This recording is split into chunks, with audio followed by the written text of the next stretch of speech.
pagi saudara-saudara yang Tuhan kasihi. Mengawali pagi hari ini kembali kita bersama-sama akan membaca dan merenungkan firman Tuhan. Untuk itu mari kita berdoa terlebih dahulu. Bapa kami yang di surga, kami datang ke hadapan-Mu di pagi hari ini. Kami mengucap syukur untuk hari yang baru yang kembali Tuhan berikan pada kami, untuk kami boleh kembali melakukan tugas tanggung jawab kami sepanjang hari ini. Sebelum kami mulai dengan semua itu ya Bapa, kami juga membaca dan merenungkan akan firman Tuhan. Tolong kami, pimpin kami, untuk kami boleh memahami akan firman-Mu dan terlebih lagi untuk boleh kami lakukan dalam hidup kami. Karena itu ya Bapa, kami percayakan semuanya dalam pimpinan-Mu saja. Dalam nama Tuhan Yesus kami berdoa. Amin. Saudara-saudara, pada pagi hari ini kita akan membaca dari kitab 2 Tawarikh pasal 20 ayat 1 sampai dengan 4, kemudian ayat 12 sampai 19 dan ayat 22. Setelah itu Bani Moab dan Bani Ammon bersama orang-orang Meuniim datang untuk berperang melawan Yosafat. Datanglah orang-orang memberitahukan Yosafat, suatu pasukan yang besar datang dari seberang laut Asin dari Edom menyerang tuanku. Sekarang mereka di Haseson Taman, yakni En-Gedi. Yosafat menjadi takut, lalu memutuskan untuk mencari Tuhan. Ia mengumumkan puasa kepada seluruh Yehuda. Orang Yehuda berkumpul untuk meminta pertolongan dari Tuhan. Mereka datang dari semua kota di Yehuda untuk mencari Tuhan.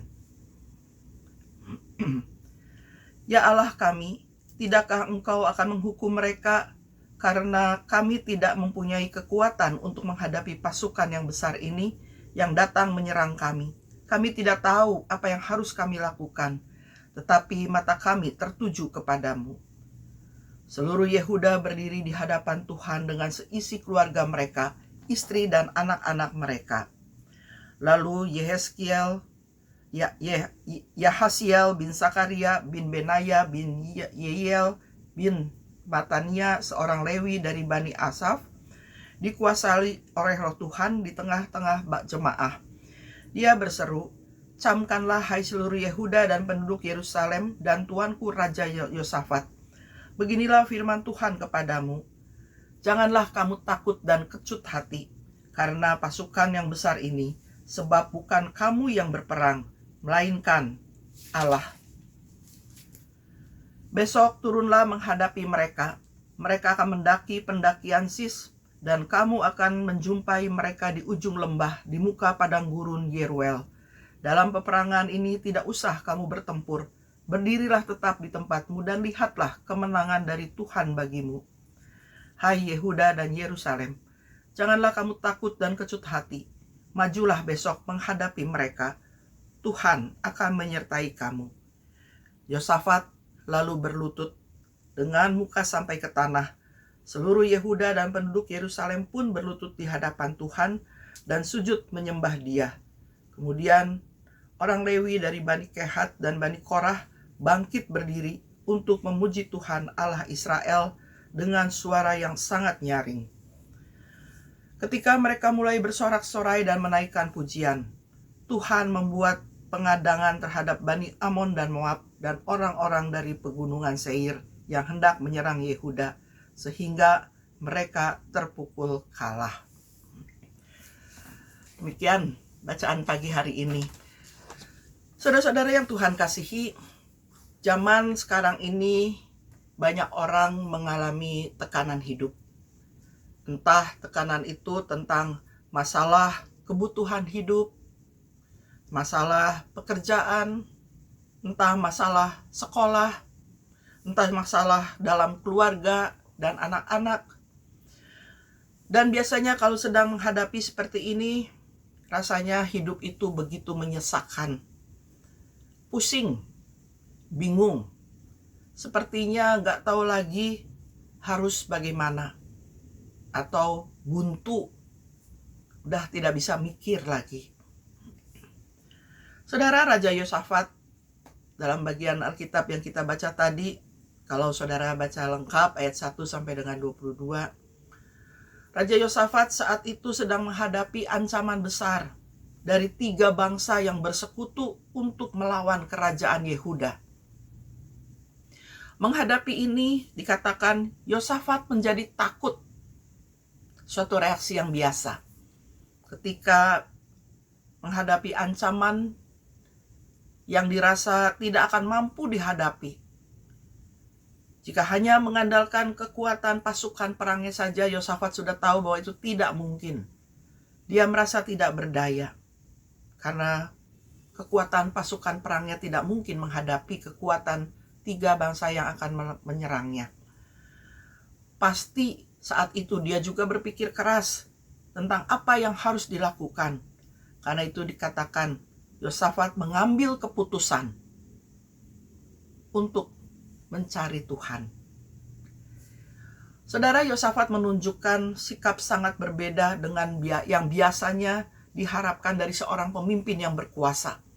Seorang pemimpin yang berkuasa biasanya akan memikirkan strategi dan mengatur segala sesuatunya untuk berperang. Tapi Yosafat menunjukkan sikap yang berbeda.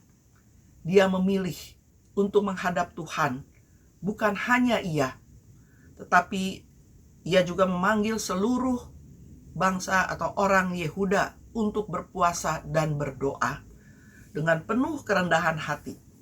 Dalam ayat 12 tadi katakan, Yosafat mengatakan, kami ini tidak tahu apa yang harus kami lakukan, tetapi mata kami tertuju kepadamu.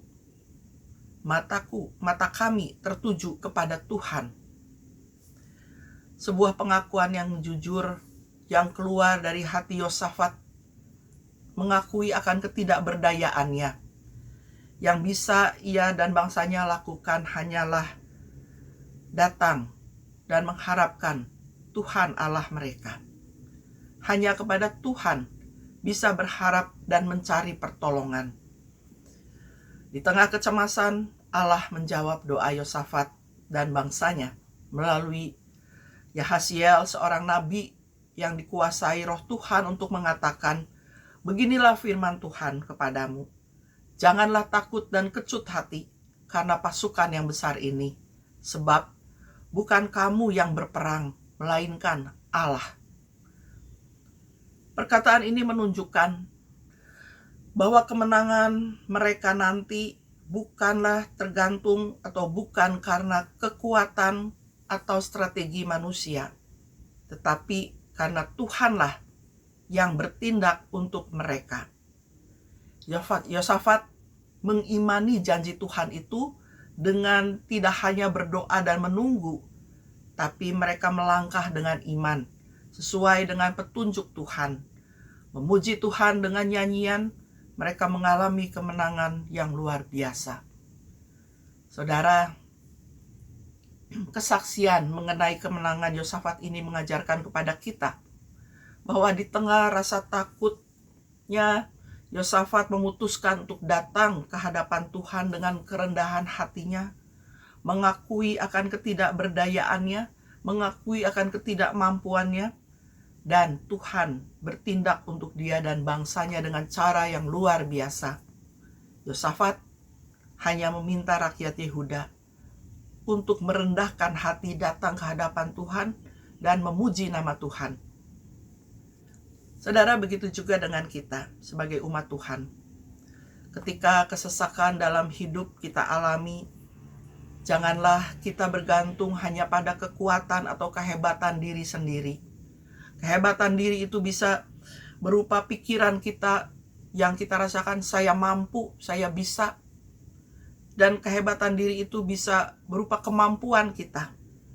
Karena jika itu yang kita lakukan, maka suatu saat habislah tenaga kita. Bisa juga kita jadi tersesat, salah jalan, dan putus asa.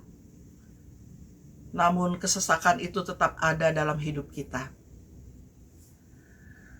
Juga janganlah kita berfokus hanya pada permasalahan itu saja.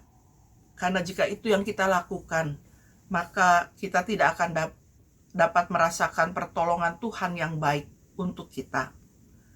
Tapi baiklah, kita belajar merendahkan diri kita, merendahkan hati kita, mempercayakan segala perkara kepada Tuhan. Karena Tuhanlah yang akan memberikan kemenangan dan kita dipanggil untuk hidup dengan iman dan pujian kepadanya. Sehingga kita pun dapat mengatakan hal yang sama seperti yang Paulus pernah katakan dalam Filipi 4 ayat 13. Segala perkara dapat kutanggung dalam Dia yang memberi kekuatan kepadaku. Amin. Mari kita berdoa. Kembali kami datang ke hadapan-Mu ya Bapa, dan sungguh kami bersyukur karena kami selalu dapat menaruh segala permasalahan kami ke hadapan Tuhan. Kami mau mengakui ya Bapa, kalau memang kami sangat terbatas, kami menjadi orang-orang yang tidak berdaya. Seringkali kami jatuh, tetapi kami bersyukur karena kami memiliki Allah yang selalu mengingatkan kami, firman-Mu yang selalu menguatkan dan meneguhkan kami. Karena itu ya Bapa, ampunilah kami jika selama ini kami seringkali mengandalkan diri kami, mengandalkan kemampuan kami. Biarlah kami selalu diingatkan, bukan karena hebat dan kuat kami sendiri, kami mampu, tetapi karena Tuhanlah yang ada bersama dengan kami. Bapa, kami juga mempercayakan hidup kami sepanjang hari ini hanya di dalam pimpinan dan pertolongan Tuhan saja, sehingga kami juga dimampukan melewati hari ini dengan baik dan benar. Terima kasih ya Bapa, kami serahkan seluruh permohonan dan ucapan syukur kami ini hanya ke dalam tangan kasih-Mu. Dalam nama Tuhan Yesus kami berdoa dan bersyukur. Amin. Selamat beraktivitas saudara-saudara, Tuhan Yesus memberkati. Bagi Bapak Ibu yang memiliki pergumulan khusus dan ingin didoakan, bisa menghubungi rekan-rekan pendeta di nomor berikut.